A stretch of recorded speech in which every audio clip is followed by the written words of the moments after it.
Boa noite a todos.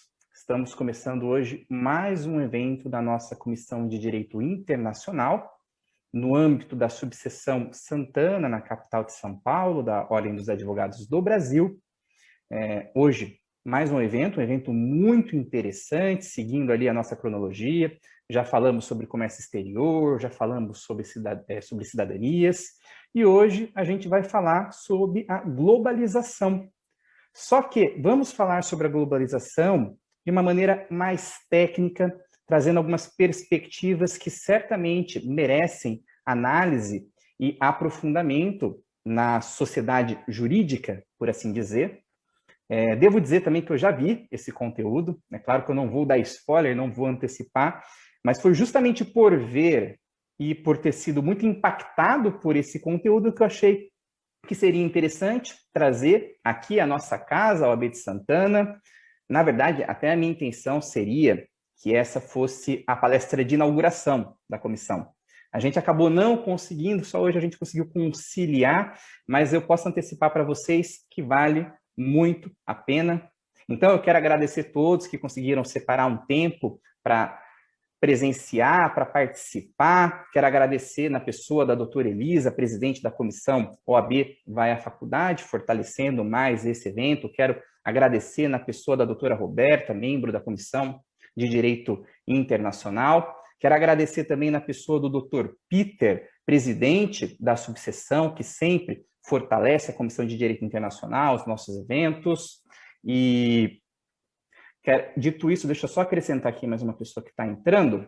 Dito isso, eu quero agradecer em especial a doutora Renata Furtado Barros por aceitar o nosso convite. Ela que é coordenadora da pós-graduação de Direito Internacional da PUC Minas, mestre em Direito. E eu tenho certeza que quem assistir esse conteúdo, seja agora, depois, a gente vai gravar com a autorização da doutora, a gente vai divulgar nas redes sociais da subseção, vai sair com novas perspectivas, vai sair com novas ideias, e com base nisso, eu abro a palavra para a nossa convidada, mais uma vez com os nossos agradecimentos. Eu que agradeço, doutor Ricardo, pelo convite, né? É uma satisfação poder estar aqui conversando com vocês sobre esse assunto que me é tão caro, que é tratar o direito internacional com um olhar que seja crítico de como que a globalização muitas vezes é utilizada como uma premissa, uma desculpa para muitas vezes utilizar do direito internacional como uma forma de violação das diversidades humanas. Então, dito isso, eu convido todos vocês a olharem com um olhar crítico para o direito internacional. Acho que todas as áreas demandam esse olhar mais apurado. Isso não significa que a gente precise jogar fora tudo aquilo que já sabemos sobre o direito internacional, mas é partir de uma análise clássica do direito internacional, colocando um olhar que seja mais próprio de nós mesmos, como latino-americanos, como brasileiros, como um povo repleto de diversidades, de origens, de cores, de religiões e de diferentes premissas de orientação sexual, que a gente compreenda o direito, não só o direito internacional, mas o direito como um todo, como um direito que vai viabilizar a dignidade das pessoas, né? Acho que a gente está muito perdido aí nas diferentes ideologias de mundo. E quando a gente pensa sobre o direito, muitas vezes o direito é visto somente como um mero instrumento de imposição de regras. E, na verdade, o direito existe como um todo justamente para nos permitirmos sermos humanos. Hoje eu estava nas minhas redes sociais, até indiquei um livro do neurobiólogo chileno Humberto Maturana, em que ele fala sobre a importância do direito quando falta a ética. E muitas vezes a gente vai perceber que o direito existe porque, infelizmente, não dá para a gente contar com o bom senso das pessoas, né? E com a capacidade das pessoas perceberem que a vida de todos, independente de nos identificarmos ou não com essas pessoas, ela deve ser respeitada, a vida, os direitos, e assim a gente consegue viver uma premissa digna. O doutor Ricardo me chamou para falar hoje aqui sobre um assunto que é muito importante, que é a globalização como perversidade. Para falar um pouquinho sobre isso, porque a gente fica passando muito por uma premissa que imagine a globalização inicialmente como algo muito positivo, porque seria muito interessante, principalmente nós que gostamos do direito internacional, pensarmos um mundo em que houvesse uma maior integração, uma maior possibilidade de dialogarmos com todas as pessoas do globo e que tivéssemos essa globalização como uma premissa de inclusão de pessoas, né? Só que um dos grandes problemas que a gente percebe, até estudando, não dá para estudar direito sem estudar história, né? Estudando a história da humanidade, é que a gente tem premissas que muitas vezes colocam como parâmetros de comportamento uma reafirmação de que o que devemos fazer e como devemos agir é uma cópia do pensamento daquela civilização que está no poder, que tem uma maior possibilidade de imposição epistemológica, que tem uma maior possibilidade de estabelecimento, inclusive econômico e militar, daquilo que seja entendido como o correto, o justo e o certo dentro dessa sociedade. O próprio direito, quando a gente vai estudar não só o direito internacional, mas o direito, a filosofia, a epistemologia como um todo, ela vem de um olhar muito europeu. Então, a gente tem uma visão de estudar o que é justo, o que é correto, e até mesmo quando a gente estuda o que é o direito internacional, nós partimos de um olhar muito europeu, branco, de um homem branco, rico, que vai dizer o que é o direito, estabelecer o que é o direito, com uma premissa que, desde a modernidade, vem dizer para nós que a forma racional de agirmos e estabelecermos um ordenamento jurídico nas nossas relações venha dessa premissa europeia, né? Então, no próprio curso de Direito, a gente percebe que grande parte dos autores que vão permear os nossos estudos são homens brancos, ricos, europeus, e que vão, sim, contribuir imensamente para o nosso aprendizado, mas evidentemente que a gente tem que entender que esse estudo que passa por esse olhar e por essa história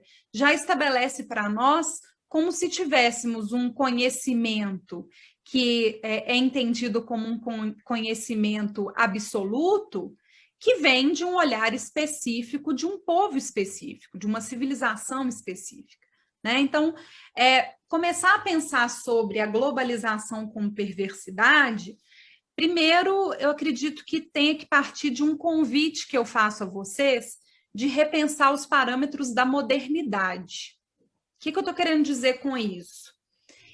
Quando a gente pensa em modernidade, a gente está falando a partir do momento em que a gente tem o início do Estado moderno, que vem da premissa histórica do final da Guerra dos 30 anos, com a Paz de Westfália na Europa, em que pela primeira vez, juridicamente, nos tratados de Westfália, se estabeleceu que o Estado nacional ele teria 3 elementos básicos, que seria o território, o povo e a soberania.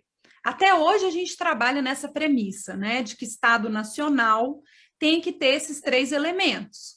Inclusive no direito internacional, quando falta um deles, o sujeito de direito internacional ele passa a não ter a mesma capacidade de atuação, como, por exemplo, a questão da Palestina.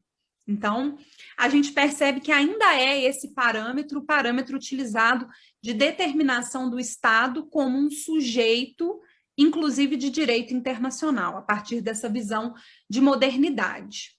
Nós somos muito modernos e é difícil a gente desconstruir isso totalmente, nem sei também se essa é a nossa intenção, mas a modernidade, ela, se por um lado, ela traz a noção do iluminismo e da valorização da racionalidade, a gente pensa que está saindo da caverna da religiosidade para valorizar a racionalidade, mas o problema é que eu brinco com os meus alunos que a gente sempre parece que sai de uma caverna e entra em outra caverna, né? Porque a gente tem a tendência de buscar uma única lente, uma única ótica para poder pensar o mundo, e pensar o direito internacional, e a partir da modernidade começa a se entender que só a racionalidade deve explicar tudo. E quem realmente estuda o direito internacional com um olhar crítico vai perceber que muitas das grandes questões que permeiam o questionamento das relações internacionais não tratam somente de racionalidade. A gente tem vários fatores, como as questões culturais, as questões linguísticas, as questões identitárias, que vão permear e vão fazer com que o direito internacional, ao meu ver, né, como eu sou apaixonada pelo direito internacional, é minha área de atuação, ao meu ver, é um direito muito rico, porque ele nos convida, ao mesmo tempo, regular relações plurais, ele nos convida também a tentar entender esses sujeitos todos que fazem parte desse direito internacional como legítimos nessa participação no sentido de igualdade de representação internacional, que no direito internacional clássico muito se referem à igualdade soberana dos estados, né, no âmbito internacional. Mas eu não gosto de pensar o direito internacional só como um direito interestatal. Se a gente pega o conceito até clássico, a gente vai dizer que o direito internacional seria um direito que regula as relações da sociedade internacional como um todo. Entendendo que essa sociedade chama sociedade, não comunidade, porque essas relações ainda estão muito permeadas pela suportabilidade entre esses sujeitos, entre esses estados, organizações internacionais, coletividades estatais e não estatais e diferentes povos. Então, a gente vai ter uma relação que, por mais que a gente gostaria que fosse uma relação plural, verdadeiramente global e inclusiva, ainda é uma relação muito permeada pela imposição do que a gente chama de hard power, que seria o hard power econômico e o hard power militar. Os estados que têm maior poder econômico e maior poder militar, eles têm uma maior capacidade de imposição das suas vontades, mesmo o direito internacional dizendo que, teoricamente, todos teriam que ser respeitados de forma igualitária, né? Então, a gente tem aí essas dificuldades.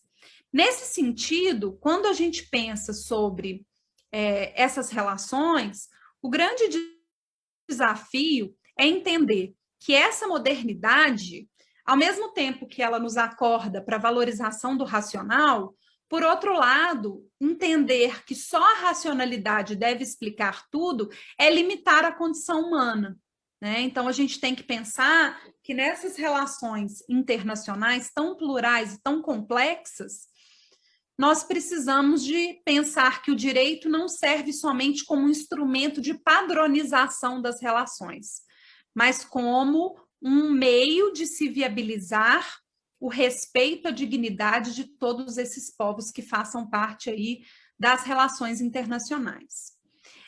Eu sempre tenho muito receio e muito cuidado em tentar entender o direito de forma democrática, mesmo quando a gente fale de um direito que ultrapasse as fronteiras nacionais. Porque essa democracia legal e essa democracia racional, ela não é o suficiente. Precisamos pensar numa relação de defesa de direitos, de inclusão e de trazer os diferentes sujeitos de direito internacional para essa pauta, e digo mais, não só os sujeitos, mas também os atores. Quem gosta de estudar relações internacionais vai saber essa diferença, né? Os sujeitos de direito internacional são aqueles que o direito internacional reconhece com capacidade para atuação no âmbito internacional. Mas os atores a gente englobaria, além dos sujeitos, também aqueles que formalmente não são vistos como capazes para poder atuar. Uma discussão muito interessante, que parte dessa discussão que a gente está fazendo aqui também, é a percepção de que o ser humano ele tem que ser tratado como o sujeito central, como o ator central dessas relações internacionais, né? E, inclusive, com o entendimento dessa proteção universal de direitos humanos no âmbito internacional, para viabilizar a defesa da dignidade para todas as pessoas e para todas as pessoas plurais. Nesse sentido, quando a gente fala sobre globalização como perversidade, o grande problema é a gente repetir o parâmetro colonial que já tínhamos nas relações internacionais, desde o início da invasão das Américas até hoje. A gente tem a tendência de copiar e esperar o estabelecimento de modelos que são colocados como modelos de estados de sucesso, de sujeitos de direito internacional que tenham sucesso e que devem ser copiados nesse parâmetro, né? Então, quando a gente pensa sobre o chamado descobrimento do Brasil, que na verdade é uma grande invasão, nós vamos pensar claramente, perceber claramente o tanto que até quem somos é difícil definir, porque o que nos tornamos vem desse contar uma história através de um olhar do colonizador e não do colonizado. Muitos de nós, e a gente percebe inclusive nos locais de poder, ainda nos apresentamos e ainda percebemos que aqueles que são vistos como de origem europeia, na verdade somos todos latino-americanos, mas a gente tem uma maior inserção, né? Então a gente percebe as questões étnicas, as questões culturais, como que isso é valorizado. Quem estuda direito internacional muitas vezes é cobrado de saber outras línguas, e isso é visto como algo essencial. Mas eu tenho falado isso muito, saiba bem português, pelo menos, né? Ou até mesmo consiga dialogar com os diferentes grupos que falem outras línguas no seu próprio estado, para poder compreender melhor essa representação. É difícil, porque o parâmetro que a gente tem já é um parâmetro muito uniformizador dessas relações. Quando a gente pensa sobre a globalização, um livro até que recomendo para quem quiser estudar um pouquinho sobre isso, é o livro do geógrafo brasileiro Milton Santos, em que ele fala sobre a globalização, o mundo visto do lado de cá. E ele vai dizer que para a gente começar a enxergar o mundo de uma forma não perversa e não entender que temos que seguir padrões previamente colocados para nós e que nos façam acreditar, olha, você tem que falar inglês, senão você não é globalizado. Você tem que agir de determinada forma, pensar o direito de determinada forma, senão você não é globalizado. Na verdade, é um novo aprisionamento, é uma nova perversidade. O convite que eu faço a vocês é que a gente busque se descolonizar. Mas, professor, a gente já está descolonizado há muito tempo. Formalmente, na história do Brasil, fomos descolonizados pelo filho do colonizador, o que é muito esquisito, né? A independência do Brasil não independente. Isso diz muito sobre nós. A gente acredita que somos livres, que pensamos pelo nosso próprio olhar, mas muitas vezes temos a dificuldade até mesmo de nos conhecermos para buscarmos a nossa representação. Então, o primeiro convite para pensar essa globalização e esses parâmetros que muitas vezes são impostos para nós é um convite de tentar olhar o mundo com os nossos próprios olhos. E aí acho que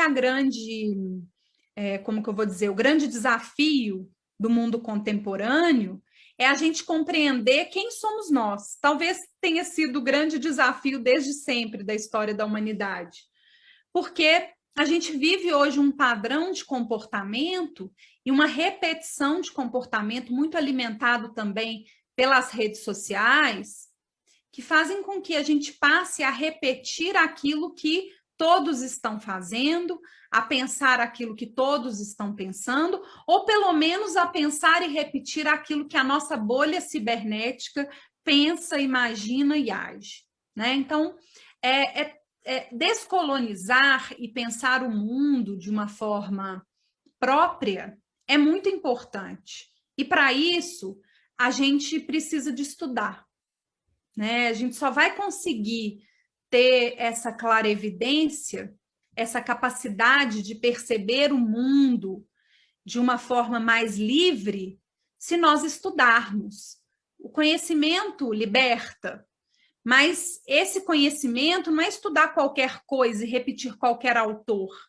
Eu preciso entender e estudar tudo com um olhar crítico. E para eu conseguir ter essa crítica, eu tenho que saber muito bem quem eu sou. Então, é o desafio aí, né? Eu preciso tentar entender o meu presente, projetar o meu futuro e compreender o que a minha história, não a minha história pessoal, mas a história do mundo que eu vivo, interfere nas escolhas que eu faço hoje, né? Então, acho que esse é um primeiro ponto para a gente pensar de outra forma, né? E pensar o seguinte: a gente tem muitas premissas, tanto epistemológicas, quanto econômicas, quanto sociais, que nos fazem pensar, até quando você vê o mapa mundo, você dificilmente coloca o Brasil no meio do seu mundo, né? Muitas vezes a gente olha o mapa mundi e entende o centro do mundo num lugar que não é onde a gente está. Então, acho que esse é um ponto muito importante. O fato, inclusive, de que estudar direito internacional é reconhecer que o centro do mundo de cada ator e de cada sujeito é diverso. E aí tem uma teoria da hermenêutica jurídica muito interessante que fala sobre a expansão de horizontes. A minha capacidade de ver, pensar o mundo, imaginar o direito é limitada pelo horizonte que eu enxergo. Por isso que tantas pessoas hoje falam sobre a importância do respeito ao lugar de fala. Eu não vou conseguir falar por todos, mesmo nós, advogados, que somos aquele que falamos pelo outro, né? A gente não consegue falar por todos e da melhor forma possível. Na defesa de direitos humanos, de direito internacional, é importante que a gente tenha a compreensão de que somos limitados pelo horizonte que enxergamos e, por isso, precisamos dar as mãos. Acho que uma globalização não perversa é uma globalização que seja uma globalização voltada para a cooperação. Mas a verdadeira cooperação não é a cooperação do direito comunitário europeu, que faz a panelinha para eles serem mais ricos, imporem as suas vontades, e mesmo assim internamente existem vários conflitos borbulhando, que ali não existe comunidade, ali existe sociedade, interesse, suportabilidade, e a gente ainda precisa caminhar muito para perceber que devemos respeitar as diversidades, mas o fato do outro ser diverso de mim não faz pior que eu, e também não faz com que eu não tenha possibilidade de dialogar com ele e de respeitar essas diversidades, né? Então, acho que quanto mais a gente começa a enxergar por outros olhares o mundo, gosto muito de estudar, inclusive, autores que são orientais, né? Que têm um outro olhar para pensar o mundo, que não seja só o europeu, que não seja só o latino-americano, que a gente vai expandindo os nossos horizontes, vai percebendo outros pontos de vista. E a gente não precisa chegar a uma única conclusão. Não há nada de verdadeiramente global nesse mundo. Não há possibilidade de eu ter uma única resposta global que estabeleça o que é melhor para todos. Está aí o consenso de Washington para provar que realmente não existe uma fórmula mágica de sucesso econômico, de sucesso estatal que possa ser estabelecido, até porque, diante da realidade competitiva dessa sociedade internacional, eu questiono se realmente aqueles que dizem que querem ajudar têm esse interesse, né? Se a relação ela é uma relação pautada na competição. Então, a gente precisa dialogar além disso. Um outro problema que, além dessa falta de capacidade de olhar o mundo pelo seu próprio olhar, um outro problema que eu percebo muito está na própria noção da gestão pública dos estados.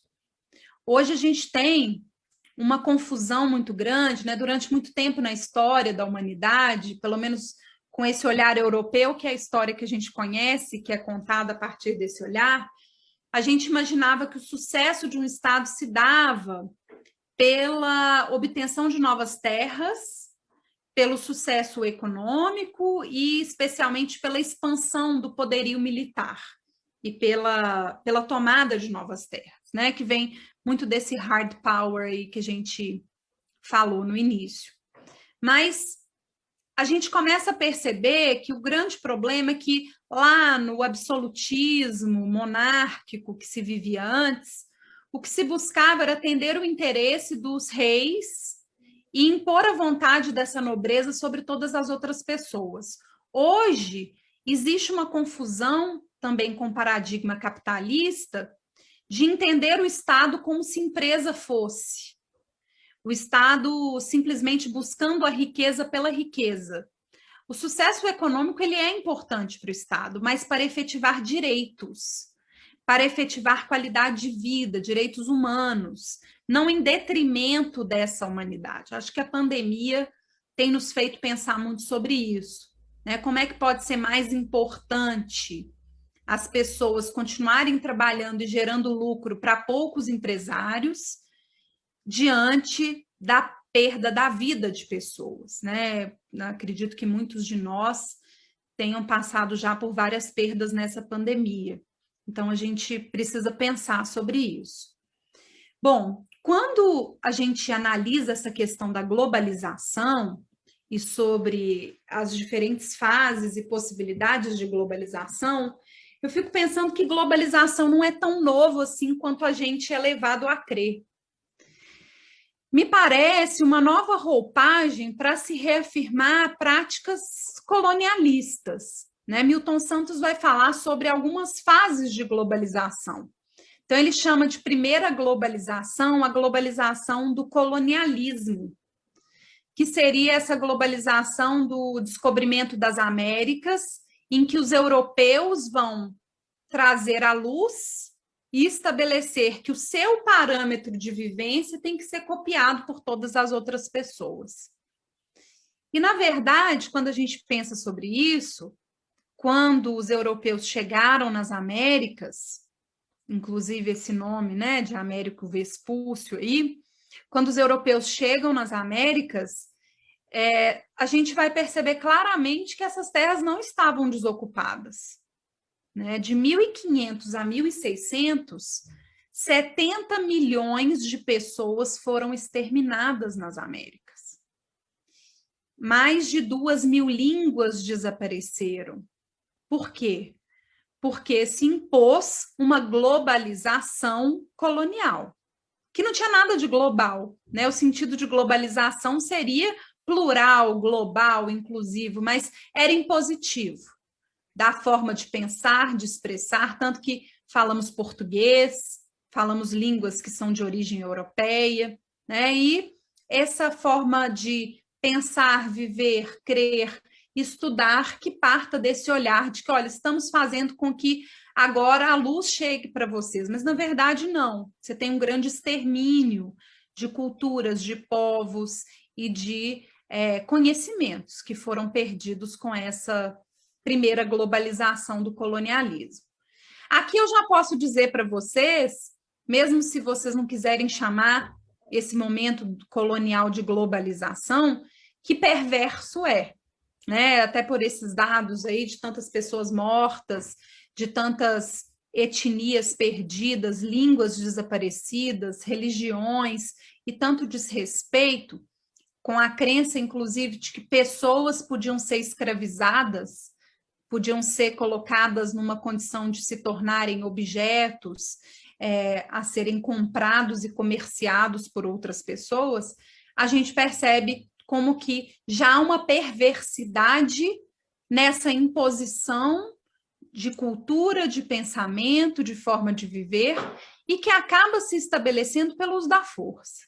Né? E a gente tem aí, tem um autor das relações internacionais, que vocês devem conhecer, que eu gosto muito, que é o Joseph Nye Jr., que ele vai falar sobre várias formas de poder, esse hard power, poder cogente, militar e econômico, o poder ideológico, o poder do conhecimento, da cultura, que seria o soft power, Hoje ele fala também de smart power, essa expressão é muito usada pelos estadunidenses, que ora vão usar a força, ora vão usar a estratégia para poder manipular suas vontades.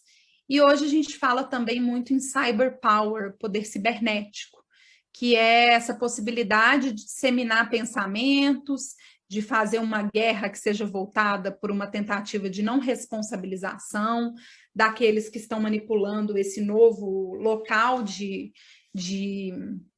discussão das relações internacionais, né? Então, a gente tem muita coisa que envolve todas essas relações. Até depois a gente pode, em outro momento, quem sabe outra live, né, Ricardo?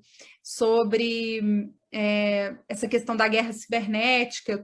Meu doutorado foi sobre esse assunto, que é algo que está cada vez mais presente, as relações cibernéticas que vão fazer com que o direito internacional não seja mais limitado pela territorialidade estatal. Então, a gente vai... Aí as pessoas falam, isso é globalização. Não é globalização. Novamente, nós temos culturas que são reprimidas, outras que se impõem diante da não aceitação dessas diversidades e do não reconhecimento da importância de todas essas culturas.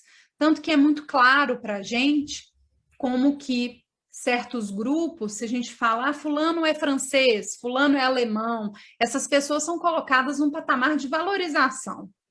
Não estou querendo desvalorizá-las, mas se eu falar, tem um filósofo boliviano que fala sobre tal assunto, o próprio brasileiro já tem um preconceito, dependendo da nacionalidade que a gente diga que é da origem dessa pessoa. Então, essa globalização, ela não tem muito de global como a gente gostaria. Bom, só que as relações vão evoluindo, a gente sai desse parâmetro de colonização, Brasil aos trancos e barrancos, com a nossa história bastante pitoresca, se torna formalmente independente, né? Então passa a ter território, povo e soberania, e se torna um Estado nacional. Mas depois a gente vai ter um outro momento em que no século XX, no fim do século XX, a gente tem uma fragmentação dos territórios muito voltados para as revoluções tecnológicas, para o desenvolvimento econômico. Então, começam a se valorizar muito mais o poder econômico de um Estado, e a gente percebe isso muito, como que se diz, muitas pessoas têm essa crença de que as democracias que deram certo são de estados que são ricos. E democracia não tem a ver com riqueza. Democracia tem a ver com um direito.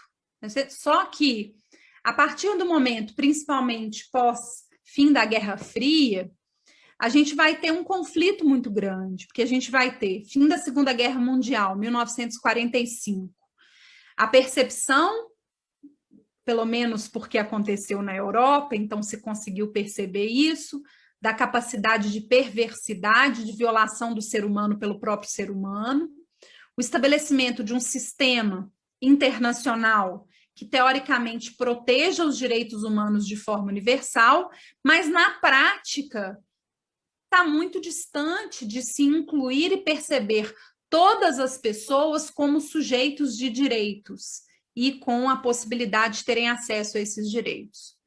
O que passa a vir, principalmente pós-89, com a queda do Muro de Berlim, é uma percepção de que o que passa a ser o grande fundamentalismo do final do século XX, ainda do século XXI, é o consumo. Então, até o Mujica fala isso, eu gosto muito da fala dele, ele fala assim, um dos grandes erros dos estados, dos governos chamados de esquerda, que não são tão de esquerda assim, da América Latina, foi que nós não construímos, nós não educamos cidadãos. Nós fomentamos consumidores. Então, a gente perde essa capacidade de olhar crítico. De novo, o estudo traz a clarevidência da crítica, da percepção dessa sociedade. Nós deixamos de ser cidadãos porque não temos o olhar crítico, inclusive para perceber que as nossas decisões políticas, elas não devem ser decisões exclusivamente individualistas, Por quê? Porque o que é importante para nós é mantermos o nosso nível de consumo, de privilégio, e aqueles que conseguem um pouquinho ter acesso a direitos não se tornam cidadãos, eles se tornam consumidores, né? Então, é difícil isso. Uma das grandes questões que a gente demanda para esse olhar globalizado é perceber que, mesmo que eu talvez em alguns momentos não seja beneficiado por certas políticas públicas, políticas sociais que são importantes, eu devo defendê-las se elas defendem direitos de pessoas que não conseguem ter acesso à mesma dignidade que eu, né? Só que, de novo, é o que Humberto Maturana vai falar. A ética tem muito mais a ver com a nossa capacidade de sentir o sofrimento do outro do que a nossa capacidade racional de compreender a importância de defesa do direito do outro. Por isso que precisamos do direito, porque falta ética, falta percepção de humanidade, então o direito acaba socorrendo, né, nessa função. Uma situação que me faz pensar muito sobre isso é a importância, por exemplo, da criminalização de certas condutas, como a LGBTfobia. Precisaria disso? Nos parâmetros constitucionais e convencionais brasileiros, não precisaria, mas precisa por quê? Porque nós precisamos falar, o direito precisa falar quais são os limites das pessoas na manifestação do seu pensamento quando estão violando outras pessoas. Porque as pessoas defendem o seu direito de violar o outro. Isso é tão doido, né? Como que eu preciso ter o direito de violar as outras pessoas? Aí a gente ainda precisa pensar um pouquinho sobre quais são os valores que a gente vai permear nessa sociedade humana, né? Não só globalizada, mas humana. Bom, nesse sentido, quando a gente pensa sobre o final do século XX, a percepção desse século XIX, a gente é levado a acreditar num conto de fadas, o que o Milton Santos chama de fábula, que seria a percepção de que a partir do momento que as nossas comunicações e que a circulação de pessoas facilitou no mundo, né? Antigamente era muito mais difícil. Meu pai contava que quando o pai dele levava eles para o Rio de Janeiro, era como fazer uma viagem à Europa, até mais do que isso. E hoje, em poucas horas, a gente está em outro país, em outra cultura, em outras circunstâncias. Então, essas distâncias territoriais, elas diminuíram. Até porque eu não preciso nem pegar um avião para estar em outro lugar, se eu tenho a internet, né? Porque eu estabeleço relações em todas as esferas possíveis, comerciais, trabalhistas, afetivas, familiares. A gente tem essas histórias, né, de amor nas redes, por exemplo, que acabou com esses limites. Mas o que a gente é levado a crer? A gente é levado a crer que, como é muito mais fácil hoje a gente acessar esse outro mundo, que nós todos nos tornamos como um passe de mágica em cidadãos globais. O que não é verdade. Porque quando a gente começa a ter um choque de relacionar com pessoas de mundos diferentes dos nossos, e não precisa ser no âmbito internacional. Basta, a gente estava conversando aqui antes, né, Ricardo, no início, antes de começar a live, eles estavam me falando sobre São Paulo, as diferentes regiões, e como que, outro dia eu estava vendo um estudo, eu sou de Belo Horizonte, tá, gente? Estou falando de Belo Horizonte, né, sou professora da PUC Minas. Aqui em Belo Horizonte fizeram um estudo sobre o índice de desenvolvimento humano nos diferentes bairros de Belo Horizonte. E os bairros da Zona Sul, que são os bairros mais ricos, eles têm uma qualidade de vida que se iguala à qualidade de vida da Suíça. Mas na mesma cidade, nós temos bairros em outras regiões que se equivalem a estados que seriam estados pobres e sofridos, por exemplo, africanos. Então, numa mesma cidade do Brasil, como Belo Horizonte, estou falando do que eu conheço, né? Mas tenho certeza que São Paulo também deve apresentar isso mais ainda, porque aí você tem uma maior diferença ainda. A gente percebe que eu, Renata, dizer o que é morar em Belo Horizonte não é o que é entendido para todas as pessoas que vivem em Belo Horizonte. Então, não existe nenhuma percepção global do que é viver em uma única cidade do Brasil. Imagine o que é acreditar que a partir do momento que eu falo inglês e que eu viajei o mundo, eu sei o que é esse mundo. Não é verdade. Eu tenho o olhar próprio do meu mundo que me faz perceber e interpretar os outros mundos.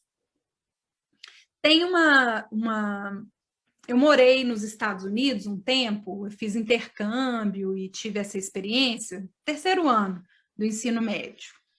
E eu tinha 2 irmãos estadunidenses que eram muito limitados no sentido de percepção de mundo. E eles falavam assim, você tem que vir aqui mesmo para morar com a gente, para aprender a falar inglês. A gente não precisa, porque todo mundo tem que saber falar inglês.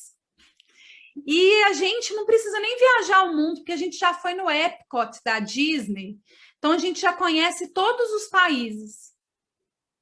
Porque, né, tem aquela área do Walt Disney World que tem ali os pavilhões de alguns países, e eles entendiam que o olhar correto de mundo era daquilo que eles enxergavam. Só que qual que é a diferença, por exemplo, de alguém que veja o mundo como eles veem para alguém que queira verdadeiramente conhecer esse mundo?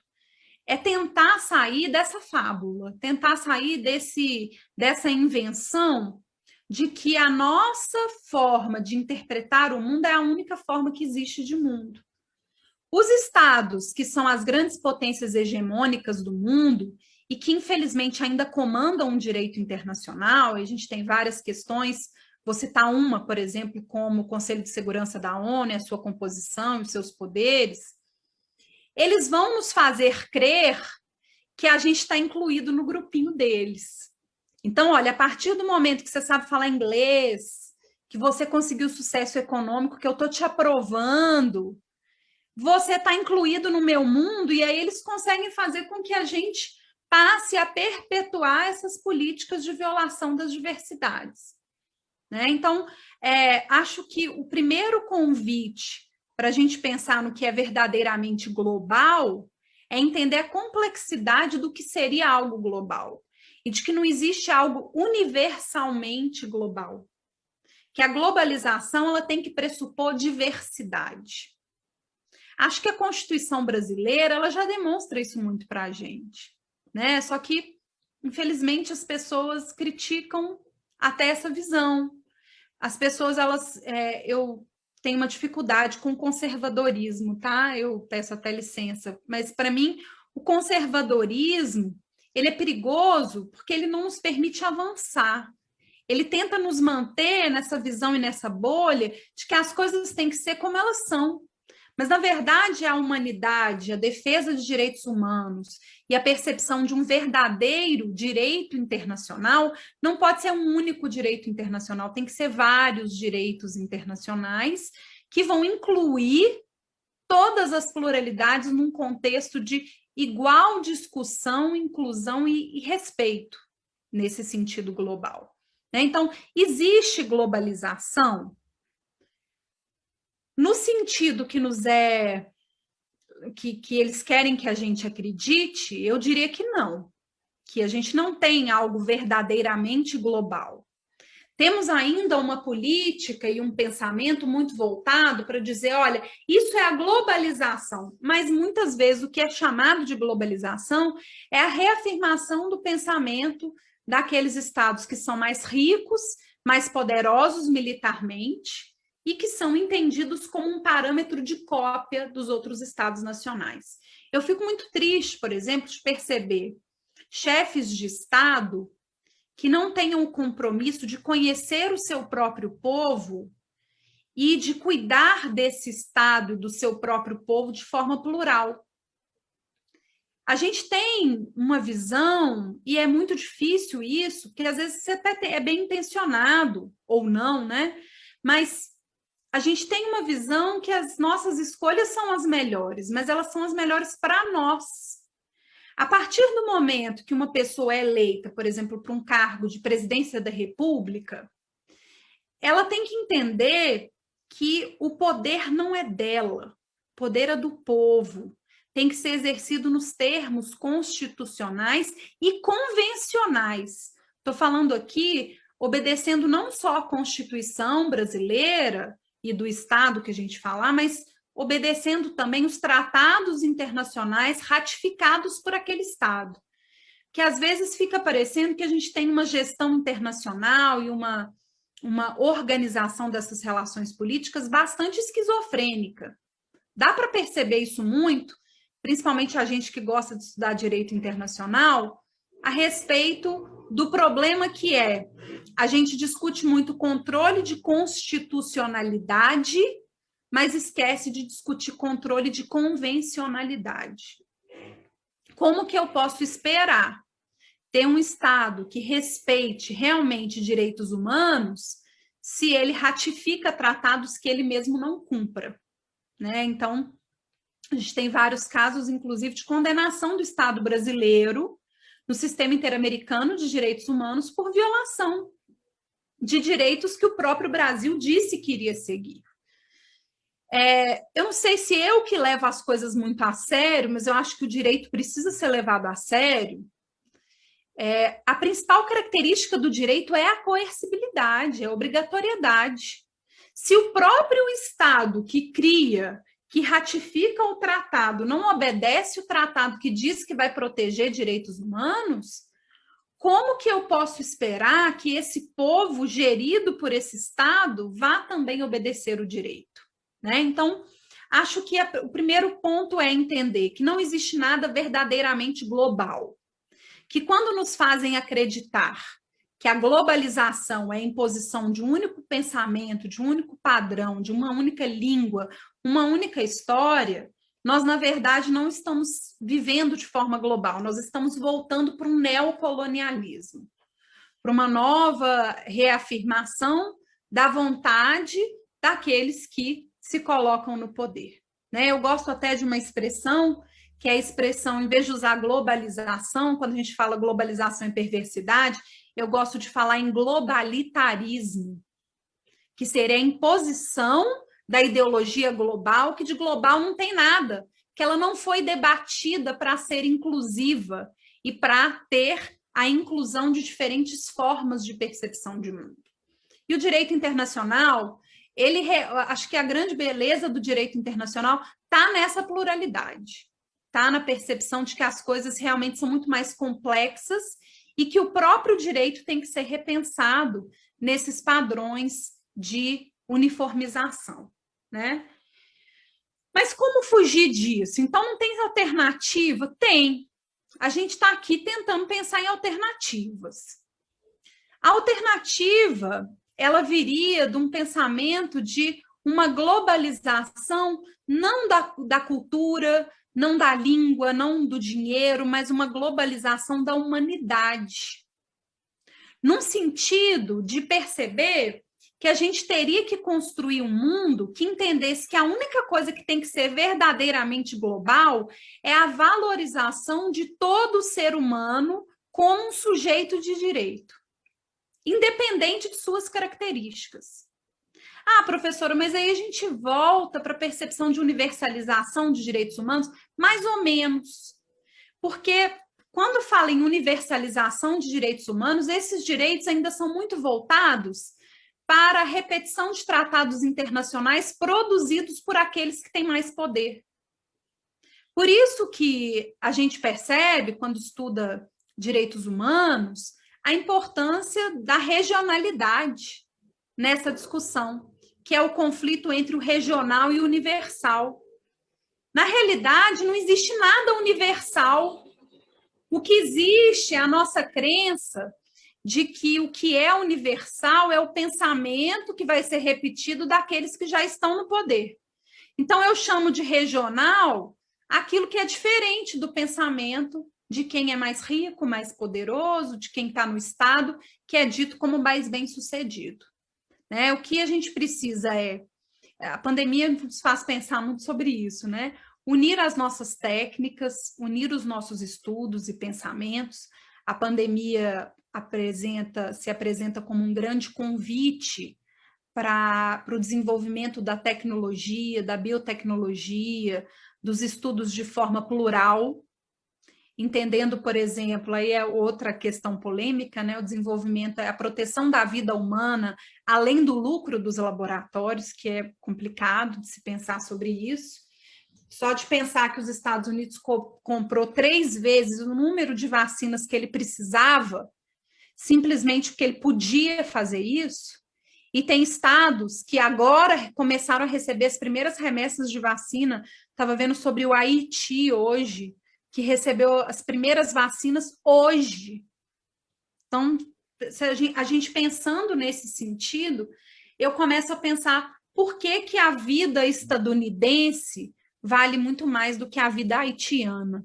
Nem estou entrando na questão brasileira, que temos outras questões seríssimas a respeito disso, mas porque a gente tem um mundo que ainda valoriza a existência humana dependendo de várias características, dependendo da cor da pele, da nacionalidade, da origem, do gênero, da orientação sexual e várias outras questões que vocês possam pensar aí que são fundamentos de preconceito, né, de capacidade. Então, a gente tem que repensar. Acho que a globalização só vai deixar de ser uma globalização globalitarista, voltada para essa perversidade, a partir do momento que a gente entender que a gente tem que cooperar verdadeiramente, deixar de ser sociedade, passar a ser comunidade internacional, e entender que não existe uma civilização que seja mais importante que outra. Então, eu preciso valorizar a humanidade acima do lucro, né? Ainda acho que o grande fundamentalismo que a gente vive hoje ainda é o fundamentalismo do consumo. E é difícil mesmo, porque a gente é levado a crer e pensar que a gente quer muita coisa, que a gente quer consumir, que para ser feliz a gente precisa ter muita coisa, mas é num momento como esse que a gente está vivendo, e aí até recomendo para vocês, depois eu te passo, Ricardo, se você quiser o livro, que agora eu não estou lembrando corretamente, mas está na internet. O Ailton Krenak soltou um livro sobre a pandemia, falando a respeito da importância que a gente tem que entender, que é esse convite que a pandemia nos faz para poder pensar o mundo de uma forma mais humana e menos exploratória. Ele compara dizendo que a gente trata o planeta, o mundo e o próprio ser humano como se fosse uma colônia de exploração. A gente explora o outro, né? Eu fico pensando muito sobre isso. Como que tem tanta gente riquíssima no mundo? Tem gente que a família é rica, mas como que a família ficou riquíssima? Né? Como que eu consigo, às vezes, ter muito lucro? Tem gente que tem um sucesso maravilhoso, uma mente brilhante, mas muitas pessoas são muito ricas porque pagam pouco para várias produzirem lucro para ele. A gente viu isso na pandemia, né? Empresários, sei lá, milionários, bilionários, eu não entendo desses dinheiros, gente, sou professora, né? Mas falando, olha, vocês têm que continuar trabalhando para você sobreviver, e eles nas suas casas maravilhosas, protegidos e exigindo que o outro trabalhe. Então, acho que é pensar um pouquinho mais sobre essa globalização da humanidade. Então, globalizar qualidade de vida, globalizar acesso a direitos, entender que não existe nada mais importante que o ser humano. A partir do momento que o ser humano se torna um meio e não é um fim em si mesmo, e não sou eu que falo isso, é Kant, né? A gente perdeu aí o rumo da humanidade. E aí, essa seria a chamada globalização para a perversidade. Ricardo, estou às ordens de você, são assim, né, as falas iniciais aí que teria sobre o assunto, mas estou às ordens para a gente poder discutir, se alguém tiver perguntas. Eu acho muito interessante e eu acredito que quem está acompanhando ou quem vai vir a acompanhar esse evento agora entende que eu não exagerei quando eu falei da qualidade do tema. E agora eu posso falar com um pouco mais de aprofundamento. Eu não queria antecipar o tema por já ter visto a palestra, por já ter visto a aula. O porquê que eu quis trazer essa palestra como inaugural para a Comissão de Direito Internacional? Porque eu acredito que nós, juristas, que sim pertencemos à elite intelectual do país, isso sem dúvida nenhuma, sem arrogância, mas sim, nós somos aqueles que somos constantemente convidados a pensar a sociedade nos mais variados aspectos. A gente não pode tratar o modelo social hoje alcançado como se um dogma fosse, como se fosse o estado da arte, porque na verdade não é. Muitos avanços foram conquistados? Muitos avanços foram conquistados, mas existe muita coisa para melhorar, e eu parto da visão, eu comungo da visão da doutora, que enquanto o ponto de vista não for o ser humano, enquanto o ponto de vista for a acumulação de riqueza, o capital, nós continuaremos sendo, me perdoe a expressão, primatas brigando por recursos. Porque qual é a finalidade do homem viver em sociedade? Se não é alcançar o bem-estar coletivo, se não é alcançar o bem-estar social. Eu não sou contra algumas premissas da globalização. Eu acho muito bonito, por exemplo, a União Europeia, países que viviam em guerra hoje quase vivem sem fronteira e convivem muito bem, mas a gente tem que respeitar a pluralidade, a gente tem que respeitar as diferenças, as culturas. Isso é muito importante porque a individualidade e as diferenças é uma marca fundamental do ser humano. Então, eu acho muito importante trazer esse tipo de evento aqui a nível da Ordem dos Advogados do Brasil, para convidar os doutores, as doutoras e quem mais tiver interesse no direito internacional a aprofundar esse nível de reflexão.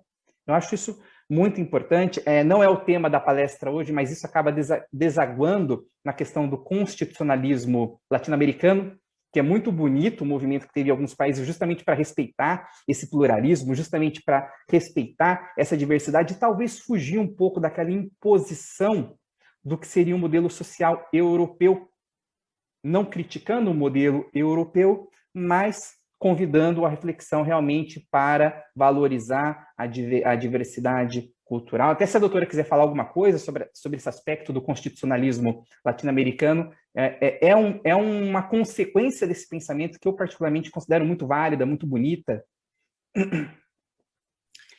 Sim, doutor Ricardo, o constitucionalismo latino-americano vale a pena ser estudado, inclusive na sua premissa basilar, que seria olhar para o povo do Estado, entender e construir uma Constituição que seja inclusiva da participação desse povo e que compreenda as necessidades específicas daqueles que constituem aquele povo especificamente, né? Vou dar um exemplo, como o Estado Plurinacional da Bolívia, que passa por uma reforma constitucional em 2009, a Constituição boliviana do Estado Plurinacional, ela traz a existência de 4 poderes, o poder legislativo, executivo, judiciário e o poder comunitário, que seria o poder voltado para a representação dos diferentes grupos de povos originários das Américas que fazem parte do povo boliviano. Mais de 90% dos bolivianos vivem em uma relação ainda muito voltada para essa questão que eles chamam de indígena, mas não é indígena, é original da América, e tem muitas regras de direitos das famílias, de propriedade específicas na convivência dessas pessoas. Então, o que o Estado Plurinacional da Bolívia, do Equador, e muitos vão fazer, é tentar compreender as regionalidades de diferentes grupos que façam parte desses povos, para legitimar a existência desse direito, principalmente quando se fala em propriedade, família e relações coletivas. E sempre que houver uma decisão a ser tomada no legislativo, executivo e judiciário, eles chamam os representantes desses grupos para poderem participar diretamente da discussão. É uma tentativa de uma democratização, maior através do reconhecimento dessa pluralidade do povo. Por isso que é plurinacional, não é um sentido de uma única nacionalidade, como se o povo fosse um só e todo mundo tivesse que pensar a mesma coisa, né? Então, se tem uma inclusão maior. Acho que é muito feliz a colocação do Dr. Ricardo, porque quando a gente fala sobre o constitucionalismo, novo constitucionalismo latino-americano, nós temos uma proposta que não precisa ter dado completamente certo, não precisa ter vindo só com dinheiro, mas é uma proposta de tentar olhar o mundo a partir da nossa própria existência. O Brasil sofre muito disso, a gente não tem o conhecimento da pluralidade que é o povo brasileiro e a necessidade dessa representação, né? Então, não é copiar o modelo de lá, não é também copiar o modelo boliviano, do Equador, mas é a gente pensar em quem somos nós, qual a nossa composição, como podemos democratizar melhor as relações de Estado e construir a partir dessa visão. E a doutora mencionou também do exercício e do desafio de analisar o mundo da nossa própria perspectiva, partindo da... recentemente eu vivi uma situação que eu estava no Uber e o motorista, ele, né, estava falante, ele estava querendo, né, comungar ali a visão de mundo dele, e a gente sempre buscando ser cordial, acaba conversando, e ele mencionou o seguinte, né, começou a falar de política, eu não vou entrar nesse mérito, pelo amor de Deus.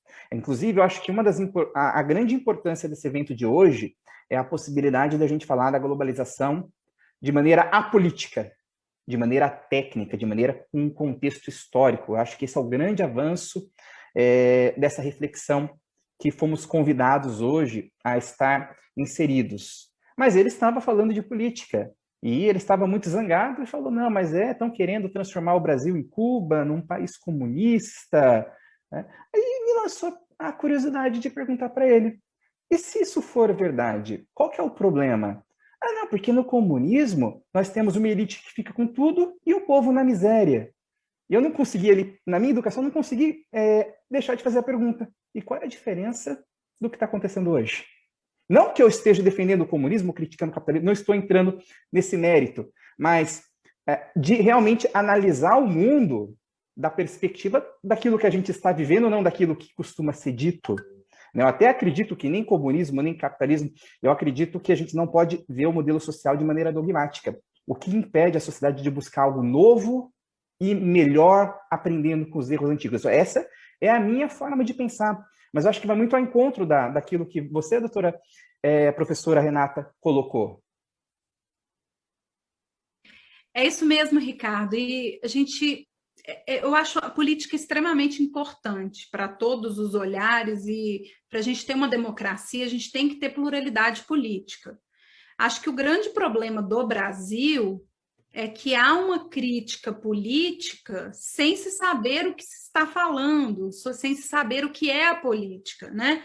E é essa história. Será que ele realmente estava falando e tendo um discurso a partir do olhar dele mesmo? Ou será que ele estava pensando que seria melhor para ele? Né? Até nesse sentido, a gente está muito polarizado. Tem um livro do Zizek, que saiu agora também sobre a pandemia, muito interessante, que ele fala sobre a nova invenção do comunismo, que é esse estabelecimento de um inimigo que precisa ser combatido. Na história do Brasil, a gente teve isso em vários momentos históricos. Eu crio um inimigo que precisa ser combatido, em função do combate a esse inimigo, tudo é permitido. Hitler fez isso na Segunda Guerra Mundial, né? Então, a gente deveria estar combatendo o vírus, a gente deveria estar combatendo a luta a gente deveria estar lutando pela nossa sobrevivência, mas nós estamos polarizados politicamente a ponto de certas pessoas ignorarem as orientações internacionais de saúde, e isso acarretando mortes de muitas pessoas. A responsabilidade não é só do Estado, a responsabilidade também é de todos nós que não estamos obedecendo às determinações internacionais de saúde de combate da pandemia. Mas por que é internacional? Porque é um vírus de proporções globais e que precisa ser combatido e estudado de forma cooperativa por todos. Então, a gente vive hoje um mundo em que o estudo, a ciência, a percepção de mundo racional, ela está muito ignorada também, porque as pessoas não querem mais compreender o mundo como ele é, elas querem colonizar o outro e fazer com que o outro pense como elas. Seja de direita, seja de esquerda, a gente tem muito isso, a gente está muito polarizado. E por causa disso a gente está se matando, né? Então, precisamos repensar. Quando você fala sobre essa percepção, a gente vê claramente que a crítica ao comunismo feita por ele nem é o comunismo, né? Nem compreenderia o que seria o sentido disso. Mas é isso, a gente, inclusive, hoje existe um culto à ignorância, porque o conhecimento ele liberta. Como que eu posso manipular um povo se ele tem conhecimento? Né? Ele não é manipulado com a mesma facilidade. Agora, com essa manipulação, e a internet, infelizmente, ao invés de libertar, está aprisionando, porque a gente fica preso nas nossas bolhas, a gente tem um culto a essa compreensão. As pessoas não falam, mas eu não sei o que é isso, eu quero buscar o conhecimento. Todo mundo acha que sabe de tudo. Todo mundo acha que tem resposta de tudo, e esse é um grande problema, né? Por isso que a gente precisa estudar. Uma das frases mais bonitas e mais verdadeiras que eu conheço é essa: o conhecimento liberta o homem, sem dúvida. E nós, como juristas, não podemos nos ausentar da nossa responsabilidade, porque, querendo ou não, no nível coletivo, somos responsáveis pela confecção e pela interpretação das normas. Será que essa confecção e essa interpretação das normas está indo em direção a um mundo melhor? Ou está simplesmente eternizando retrocessos? Esse é um ponto que a gente precisa se perguntar constantemente. Ainda mais em um mundo onde basicamente já foi provado, talvez não foi provado, mas é um discurso, é um estudo muito aplaudido, no sentido de que a cooperação é mais lucrativa que a competição. O dia que se entender isso, talvez a gente consiga, né, doutora, sair dessa questão de sociedade e realmente virar uma comunidade. Os países que entenderam isso vive-se muito melhor do que nos países onde a competição. Qual que é a diferença de se viver numa Suíça, de se viver numa Noruega e de se viver no Brasil, nos Estados Unidos? Ricardo, eu fico achando que o problema está na nossa perversidade. Eu fico percebendo isso no Brasil, como existe um grande...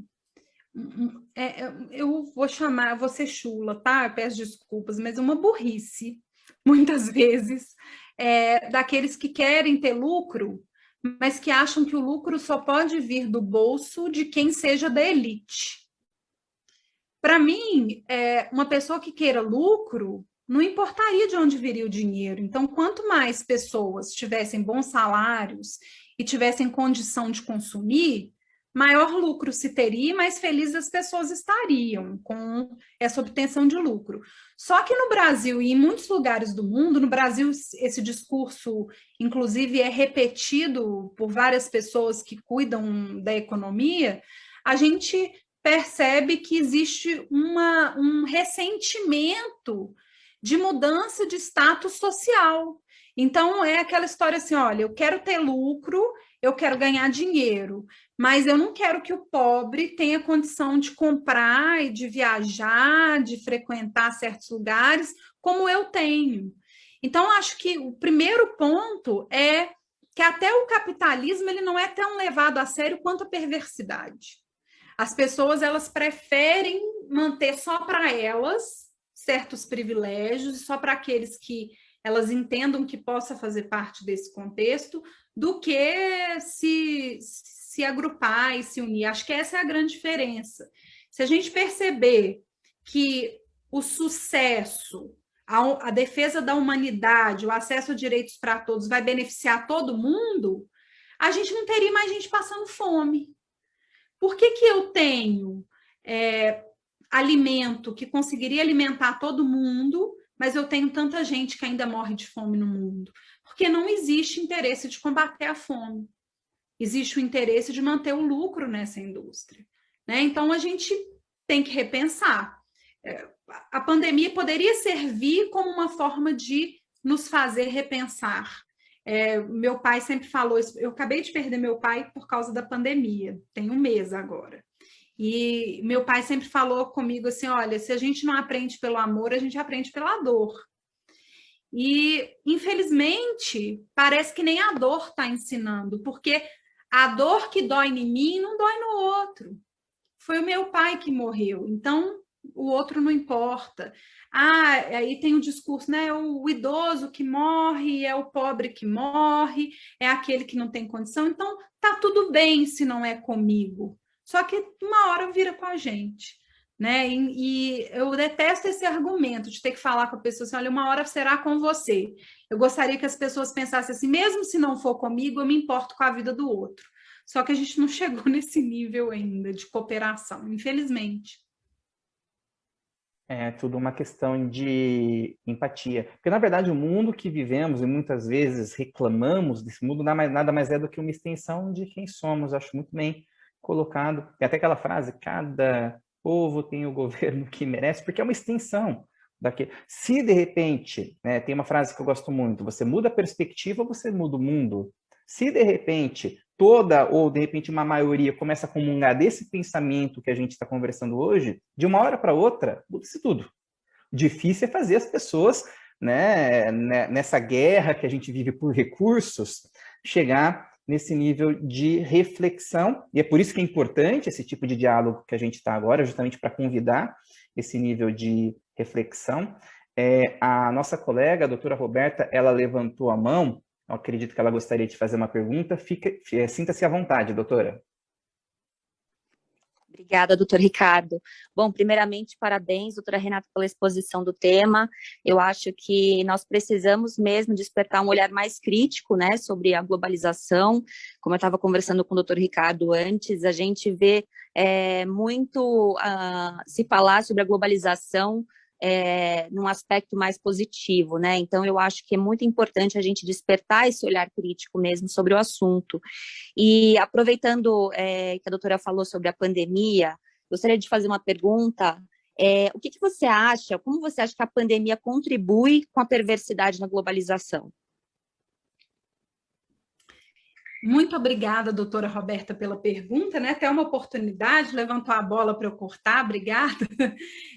Acho que a pandemia e todas as crises que a gente passa na humanidade, elas têm duas respostas que poderiam ser dadas por nós mesmos, como humanidade.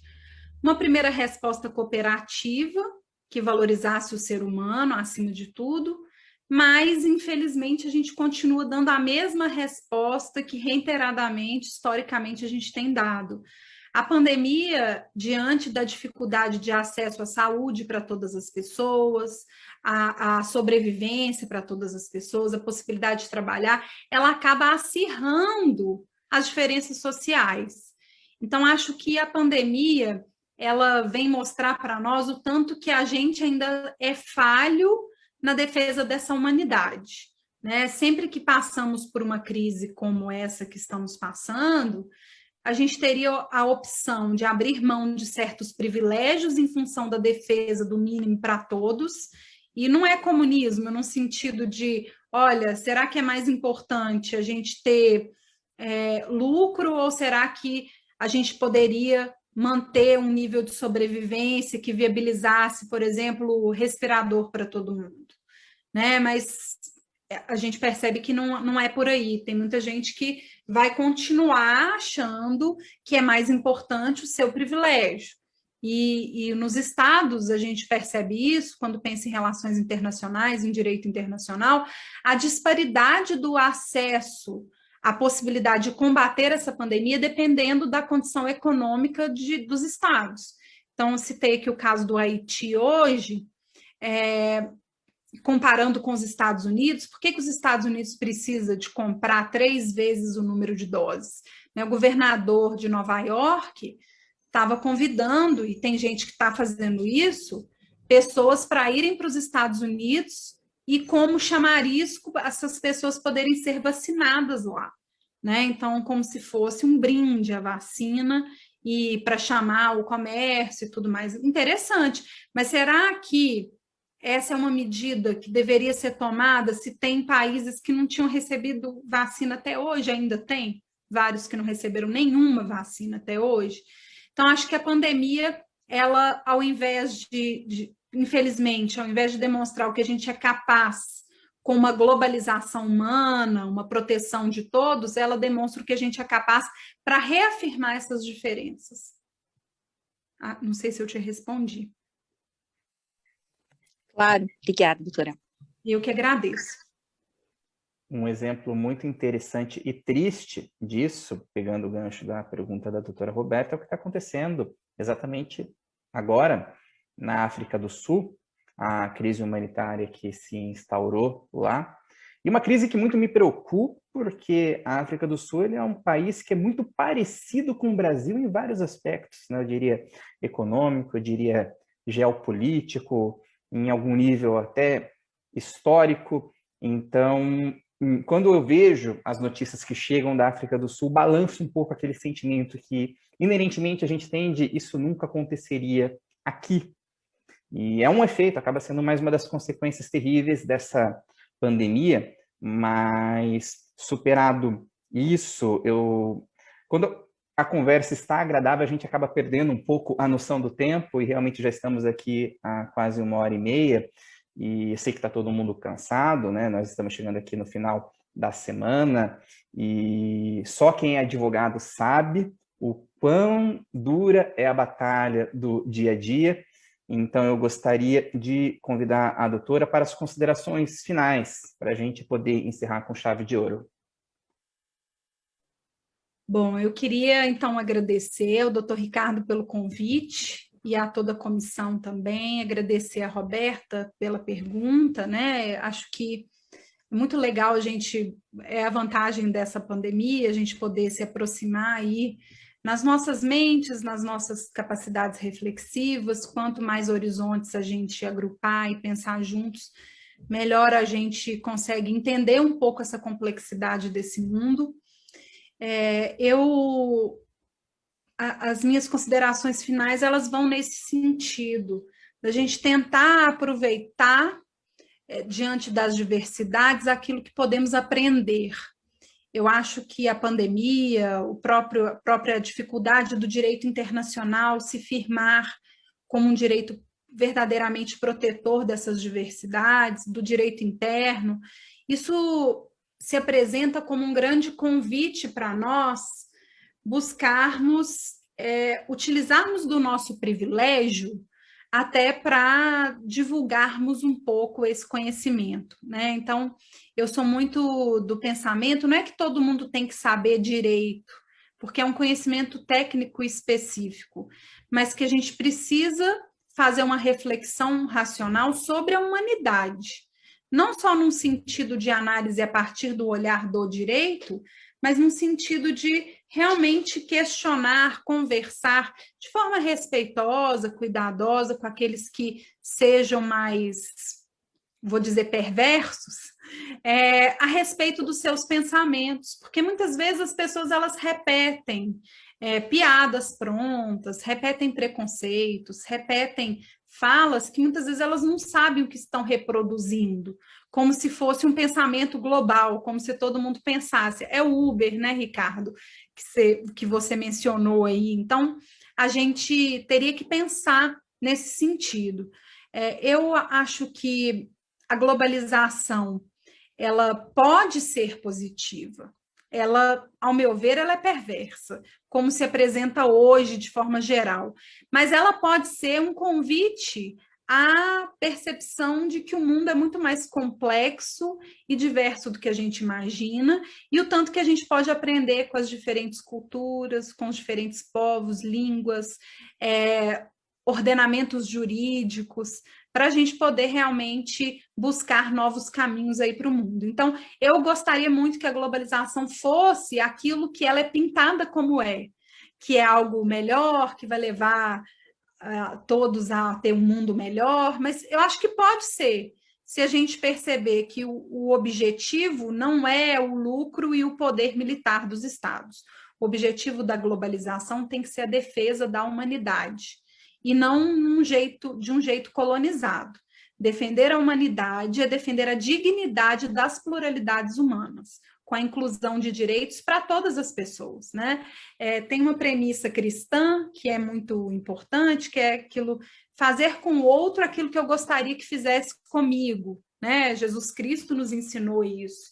Mas o perigo disso está em pensar que aí o ser humano interpreta tudo errado, né? Que Jesus diz. Pensar assim, olha, se eu quero fazer com o outro o que eu quero que ele faça comigo, eu vou impor para ele a minha forma de viver, não é isso. Se eu quero ser livre, eu tenho que permitir a liberdade do outro. Se eu entendo sobre a importância de uma alimentação adequada, de uma casa, eu tenho que entender que todo mundo tem que ter o direito de ter uma moradia, de ter alimentação, de ter saúde. Ah, mas ele é um loser, né? Eles gostam dessa expressão, ele não consegue pagar por isso.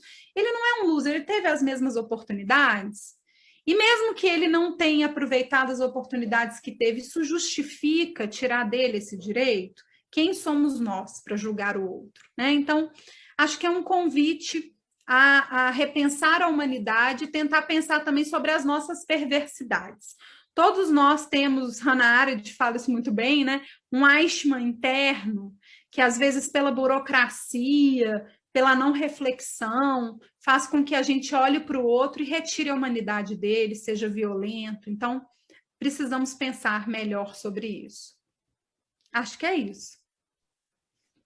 Com certeza. Inclusive, eu até lembrei agora uma coisa que eu ia falar, a questão desse pluralismo. Qual que é a importância de se respeitar as culturas, a diversidade? Um exemplo prático muito bom de um avanço que veio, né, do constitucionalismo latino-americano é a visão do meio ambiente não como um objeto, mas como um sujeito de direitos. Imagine que bom seria se todos os países adotassem esse avanço. Ou não, respeite essas diferenças, mas assim, a gente tem que proteger o meio ambiente, a gente tem que buscar evoluir sempre. Eu, particularmente, eu sou contra a revolução, acho que nada de bom vem de revolução. A gente precisa evoluir. Evolução constante, nem que seja 1% por dia. Se estivéssemos, né, no auditório presencial, nesse momento teria cerimônia, entrega da Laura de agradecimento, né? Infelizmente, pelas circunstâncias, por um lado, felizmente, porque viabilizou a doutora de Belo Horizonte poder participar com a gente aqui em São Paulo. Por outro lado, infelizmente, né, pela impessoalidade, por não me permitir entregar a merecida Laura de agradecimento, ela vai chegar por e-mail, como a doutora está muito distante, eu vou verificar se eu consigo depois encaminhar via física para a doutora. Então, fica aqui verbalmente o nosso agradecimento, o agradecimento da OAB Santanense, da OAB da capital de São Paulo. E com isso eu encerro, agradeço mais uma vez todos que ficaram conosco, eu tenho certeza que agregou conhecimento, deu novas perspectivas para as novas reflexões que são tão necessárias. Quem eventualmente precisar do certificado de comparecimento, da mesma forma, ele vai ser entregue por e-mail. Quem tiver a possibilidade, é possível também retirar a via física na subseção. Tá joia?